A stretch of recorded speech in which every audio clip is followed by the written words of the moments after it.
Le 6-9. Listen anywhere. Sur France Inter. Géopolitique avec vous, Gallagher Fenwick, bonjour. Bonjour. Ce matin, Gallagher, vous nous parlez de la question des otages et de son importance dans la société israélienne. La vue de Nathalie Ra'anan et sa mère Judith offre une lueur d'espoir dans l'océan de douleur qu'est actuellement le Proche-Orient.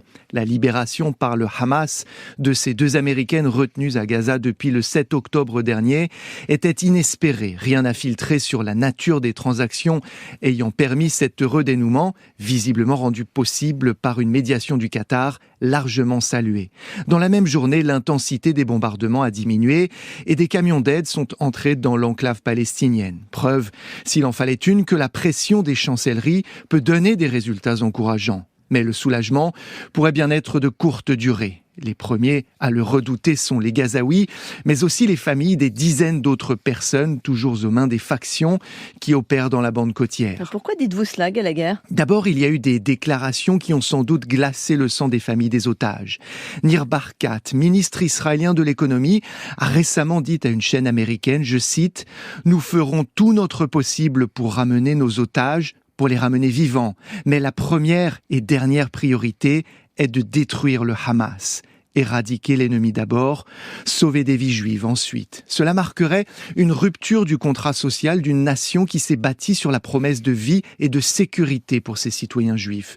Peut-être ne s'agit-il que d'une simple manipulation dans le champ de l'information. Quoi qu'il en soit, la déclaration de cet officiel résume à elle seule le dilemme militaire et moral que ces otages représentent. Face à leurs familles très mobilisées, des voix en Israël se font entendre pour dire qu'il faut cesser le marchandage car il récompenserait les ennemis du pays. Ces voix citent les précédents qui ont marqué les esprits. Parmi les 1027 Palestiniens libérés contre Gilad Shalit en 2011, il y a l'actuel chef du Hamas à Gaza, mais aussi, selon l'armée israélienne, le commandant qui a mené l'attaque terroriste le 7 octobre dernier, un homme que l'État hébreu affirme avoir éliminé depuis.